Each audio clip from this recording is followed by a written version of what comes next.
तो अभी हम जो है हमारी चर्चा है वो शुरू करेंगे साथियों। और साथियों, जो आज हम चर्चा शुरू करने जा रहे हैं, वो चर्चा हम शुरू करेंगे भारत की विदेश नीति के संदर्भ में। अर्थात अभी जब बजट सत्र चल रहा था, तो बजट सत्र के दौरान आप लोगों ने देखा होगा कि किस प्रकार से जवाहरलाल नेहरू की नीतियों को आधार बनाकर और उनकी आलोचना की गई, और कई प्रकार के यानी कि एक तरह से सच्चे और झूठे आक्षेप है वो संसद में लगे। और जैसे ही नेता प्रतिपक्ष के द्वारा सरकार की नीतियों की आलोचना की जाती थी, जैसे कि नरवणे का जो है जनरल नरवणे का जो मैटर है वो आया, और उन्होंने चीन के साथ में जो तनाव बढ़ा और चीनी सेना जिस प्रकार से बढ़ रही थी, उस समय तक प्रधानमंत्री के द्वारा और गृह मंत्री के द्वारा कोई सटीक निर्णय नहीं लिया गया कि हमें क्या करना है, किस प्रकार से जो है इस संकट से छुटकारा प्राप्त करना है। ये मैटर तो थे ही थे। इसके साथ साथ में अभी ट्रम्प टैरिफ को लेकर और राजनीति है वो काफी यानी कि एक तरह से जो है वो आक्रामक रही है। अंतर्राष्ट्रीय राजनीति की दृष्टि से यदि हम बात करते हैं, तो भी यानी कि एक तरह से ये बात है वो निकल कर सामने आती है कि अंतर्राष्ट्रीय राजनीतिक दृष्टि से भी भारत की विदेश नीति है वो अभी कहीं ना कहीं पर हमें हाशिए पर जाती हुई जो है वो नजर आ रही है। तो ऐसे बहुत सारे इशू हैं, बहुत सारे ऐसे मुद्दे हैं जिनको लेकर आज हम चर्चा है ये वो हम करेंगे।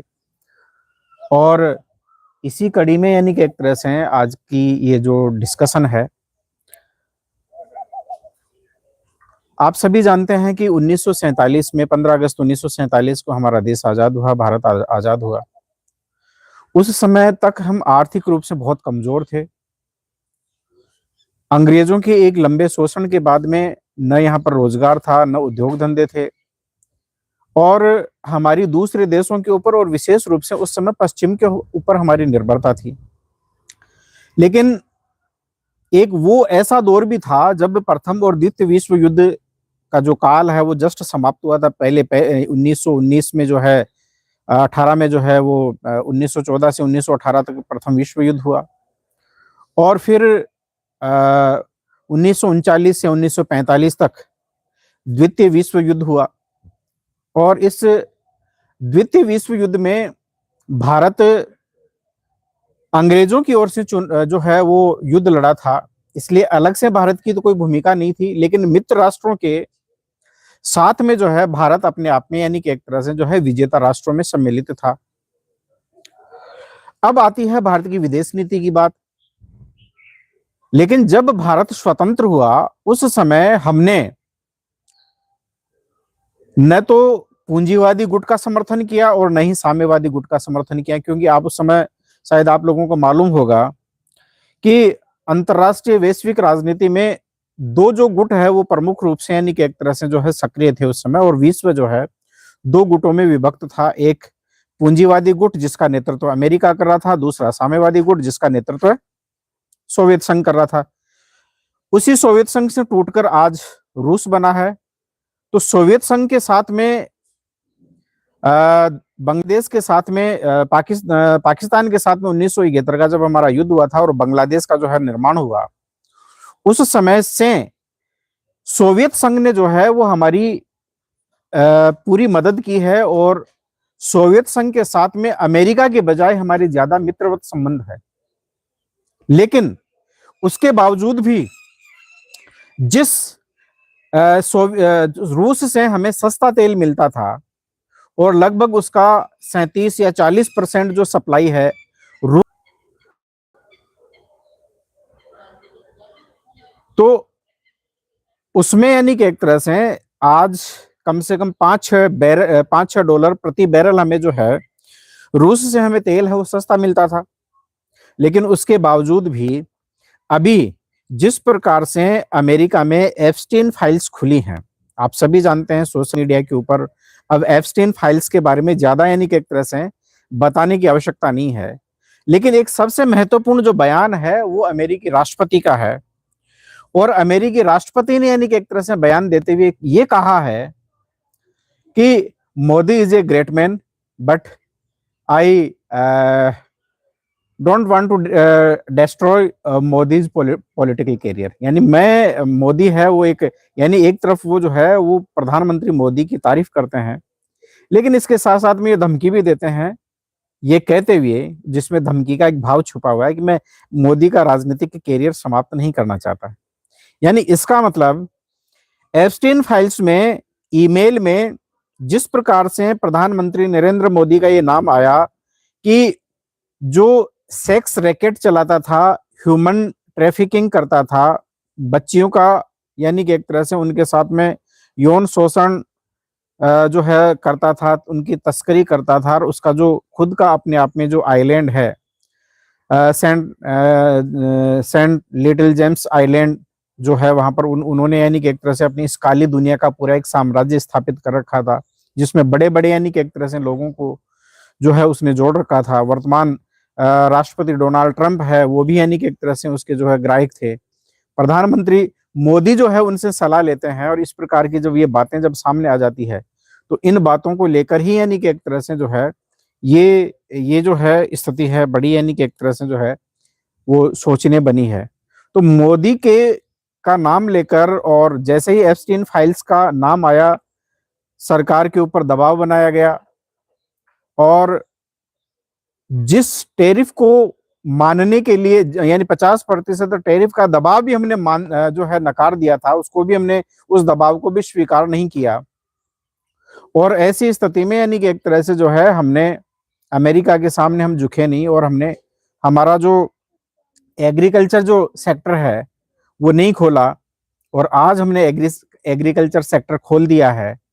तो कहीं ना कहीं पर ये सवाल खड़ा हो रहा है कि एग्रीकल्चर सेक्टर क्या हमने कहीं उस दबाव के कारण तो नहीं खोला है, कि कहीं मोदी जी की कोई एप्स्टीन फाइल्स में कोई कोई कमजोरी यानी कि एक तरह से तो नहीं है।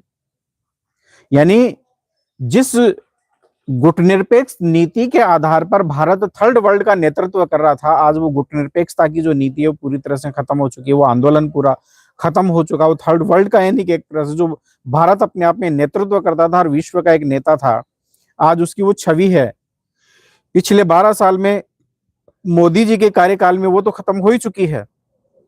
लेकिन इसके साथ साथ में सबसे बड़ी बात कि इससे पहले कि अमेरिकन जो गायें हैं जो दूध देती है उसको मांसाहारी दूध कहा गया, क्योंकि वो उनको अपनी गायों को जो है वो जो है उनको मांस खिलाते हैं, उनको जो है वो खून है वो भी यानी कि एक तरह से खिलाते हैं, अलग अलग यानी कि एक तरह से जो उनको न्यूट्रिशंस देते हैं, जो आहार देते हैं, पशु आहार उनमें मिलाकर।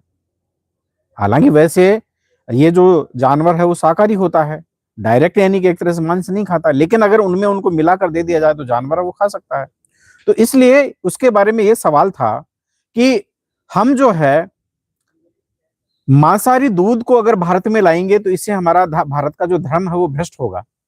ये यानी कि एक तरह से जो है ये एक बहुत बड़ा जो है वो एक इसको नकारने का एक सबसे बड़ा कारण ये भी था। तो क्या अब भारत का धर्म भ्रष्ट नहीं होगा? कल भी मैंने इसके ऊपर चर्चा की थी। और दूसरी महत्वपूर्ण बात यह है कि क्या एप्स्टीन फाइल्स में कहीं ना कहीं कोई ऐसे राज तो उजागर नहीं हो रहे हैं, क्योंकि अब तो इसका अनिल अंबानी का नाम भी आ गया है। हरदीप पुरी 2013 तक भारत का यानी कि एक तरह से जो है वो राजदूत रहा है। 2013 में रिटायर होने के बाद में उन्होंने जो है भारतीय जनता पार्टी का जो है वो दामन थामा और उसमें जो है वो पदाधिकारी बने। अब सिचुएशन ये है कि अनिल अंबानी क्या वाकई में मोदी के लिए कुछ ऐसा काम करता था? क्योंकि नरेंद्र मोदी वो काल था 2019 तक का, यानी नरेंद्र मोदी का, जिस समय अनिल अंबानी मुकेश अंबानी जो उसके बड़े भाई है उससे भी ज्यादा यानी कि एक तरह से जो संपर्क है और ज्यादा जो फेथ है वो अनिल अंबानी के ऊपर था। और इतना ही नहीं बल्कि आज जो अडानी के साथ में जितना यानी कि एक तरह से गहन संपर्क है उससे ज्यादा जो घनिष्ठ संपर्क है वो अनिल अंबानी के साथ में था। क्या यही कारण था कि जो राफेल डील है उसका सौदा है वो इसको अनिल अंबानी को जो है वो दिलाया। जो राफेल विमान 526 या 27 करोड़ के आसपास या 517 करोड़ 16 करोड़ के आसपास जो विमान आ रहा था और उसमें यानी कि एक तरह से टेक्नोलॉजी का ट्रांसफर भी होना था, वही विमान हमने 1500 1600 और 1700 1800 करोड़ तक हमने उसको खरीदा है। इतना पैसा और इतना जो फायदा है वो पहुंचाने का जो काम है वो नरेंद्र मोदी के द्वारा है, वो अनिल अंबानी को किया गया। तो कहीं ना कहीं पर ये एक ऐसी गुत्थी है, ये गुत्थी जो है वो देश जानना चाहता है और ये सामने आनी चाहिए। जिन जिन देशों के जो नाम है या जिन जिन देशों के प्रमुख, उनके प्रधानमंत्री या मंत्रियों के जो नाम है एप्स्टीन फाइल्स में आया है, उन देशों में वहां की पब्लिक ने जो है बड़ा बवाल किया है। वहां पर जो है बड़े बड़े जो है भयंकर आंदोलन हुए हैं उनके खिलाफ। और 5 देशों में उन लोगों ने अपने पदों से त्यागपत्र दे दिया है, लेकिन भारत में अभी तक जू नहीं रेंग रही है।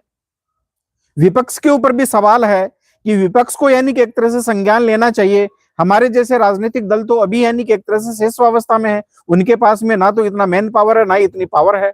लेकिन हम भी ये चाहते हैं कि वास्तविक जो सच्चाई वो सामने आनी चाहिए। और विदेश नीति का जो आधार है वो आधार होता है यानी कि एक तरह से जो है राष्ट्रीय हित, रणनीतिक सुरक्षा और हमारी जो विश्व स्तर पर हमारी जो वैश्विक छवि है उसके ऊपर किसी प्रकार का कोई आक्षेप ना लगे। इन बातों के आधार पर जो है वो विदेश नीति का निर्धारण होता है। लेकिन आज जो यानी कि एक तरह से जो है जब वो महाशक्तियां भी नहीं रही है और आज यानी कि एक तरह से जो पूरा जो वर्ल्ड है, पूरा जो विश्व है, वो एक समय था जब सोवियत संघ का विघटन हुआ, उस समय यानी कि एक तरह से एक ध्रुवीय विश्व हो गया था, यानी अमेरिकी केंद्रित था। लेकिन आज तो शक्ति के कई केंद्र स्थापित हो गए हैं, कई केंद्र बन चुके हैं। उनमें आज चाइना एक नया शक्ति केंद्र है, वो उभर कर सामने आ गया है। भारत खुद अपने आप में यानी कि एक तरह से जो है वो शक्ति का केंद्र था। लेकिन पिछले 2-3 सालों से जिस प्रकार से भारत की विदेश नीति पतन की ओर जा रही है, हम आर्थिक मोर्चे के ऊपर विफल हो रहे हैं और केवल यानी शब्द बाण से और केवल बकलोल करने से यानी कि एक तरह से विश्व गुरु नहीं बनने वाले हैं। आज उस समय का दौर है वो हथियारों का था। आज का जो दौर है वो आर्थिक और तकनीकी प्रगति का है। जिस देश के पास में जितनी ज्यादा जो है तकनीकी कौशल है, जितना ज्यादा उनके पास में जो perfect and proficient technical man power है, वो देश है वो अपने आप में आज आगे बढ़ रहा है। तो ऐसी स्थिति में यानी कि एक तरह से जो है ये सोचने वाली बात है। जहां तक व्यापार घाटे की बात है, चीन के साथ में हमारा जो है 99 बिलियन व्यापार घटा है, यानी ट्रेड डेफिसिट है। हमारा आयात है वो बहुत ज्यादा है, निर्यात हमारा मात्र 14 बिलियन के लगभग ही है। तो ये जो है वो सवाल है वो खड़ा होता है। अब अमेरिका ने ये कहा है कि आने वाले कुछ सालों में 500 बिलियन का व्यापार है वो भारत के साथ में होगा। अब अमेरिका ने एक तरफ तो यानी कि एक तरह से अपना जो 20% जो टेरिफ है वो कम करके उसको 18% कर दिया। लेकिन अमेरिका का मार्केट, उसका एग्रीकल्चर सेक्टर और उसका जो लिव स्टॉक यानी डेयरी सेक्टर है वो पूरी तरह से जो है वो भारत के लिए खोल दिया गया है। तो ऐसी स्थिति में आने वाले टाइम में किसानों के ऊपर जो है इसका विपरीत प्रभाव पड़ने वाला है। किसानों की जो रोजी रोटी है वो छिनने वाली है। और इतना ही नहीं, जो हम यानी कि एक तरह से सपना देखते थे कि भारत अपने आप में एक आत्मनिर्भर भारत बनेगा, जिसे विश्व गुरु जो है वो बनाना था, क्या हम इस प्रकार से विश्व गुरु बनेंगे? यानी हमारा यानी अंग्रेजी शासन काल में जिस प्रकार से भारत को एक मार्केट बना दिया गया था वे जो है अंग्रेजों की, इसी प्रकार से आज हम जो है चाइना और अमेरिका की मंडी बनते जा रहे हैं। और हमारे यहाँ पर केवल जो अमेरिका चाइना से जो माल है या जो प्रोडक्ट है वो यहाँ पर यानी कि एक तरह से आता है और स्क्रू ड्राइवर की मदद से हम जो है उनको असेंबल करते हैं और मार्केट में हम बेचने का काम है वो करते हैं, यानी हमारा खुद का मैन्युफैक्चरिंग तो कुछ है ही नहीं। तो ऐसी स्थिति में अब ये सोचने योग्य बात है कि इस प्रकार से भारत किस दिशा में जा रहा है।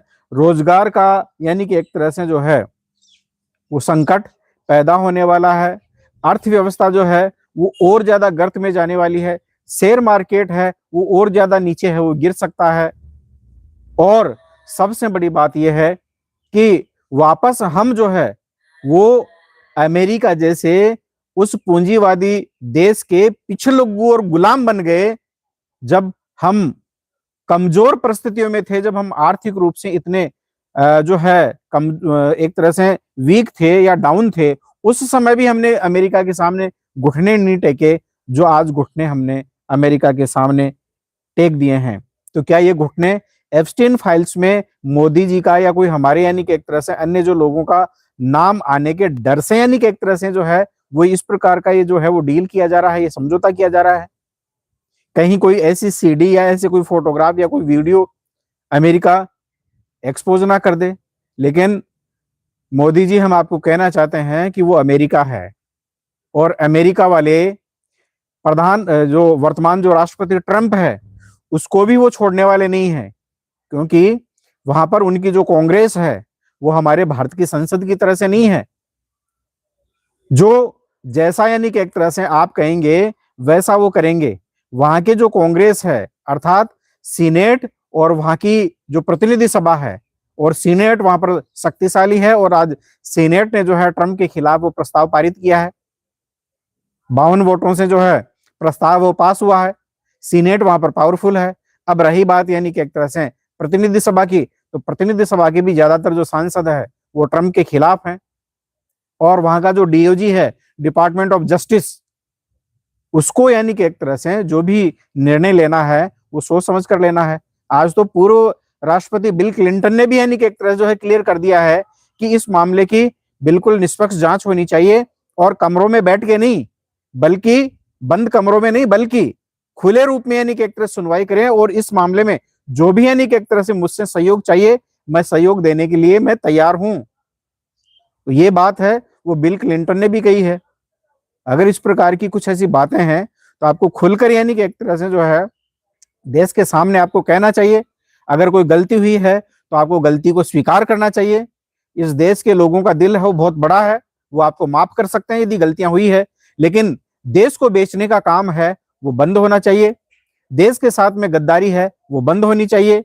देश के राष्ट्रीय हितों के साथ में जो है किसी भी प्रकार का समझौता है वो भारत को स्वीकार्य नहीं है, जनता को स्वीकार्य नहीं है, हमें किसी भी दृष्टि से वो स्वीकार्य नहीं है कि हम किसी दूसरे विदेशी जो राष्ट्र है, जो देश है, या उसके राष्ट्रपति है, या उनके जो शासक हैं, उनके सामने हम घुटने टेकें, या उनके सामने हम किसी भी दृष्टि से हम आत्मसमर्पण करें। ये चीज हमें गवारा नहीं है। साथियों, आज की इस चर्चा में इतना ही। लेकिन यदि आपको हमारा ये वीडियो और हमारा कंटेंट यदि पसंद आया है तो हम आपसे अपील करना चाहते हैं कि आप इस वीडियो को ज्यादा से ज्यादा लाइक करें, और चैनल को सब्सक्राइब करना बिल्कुल ना भूलें। इसी के साथ बहुत बहुत धन्यवाद। आप अब तक हमसे जुड़े रहे।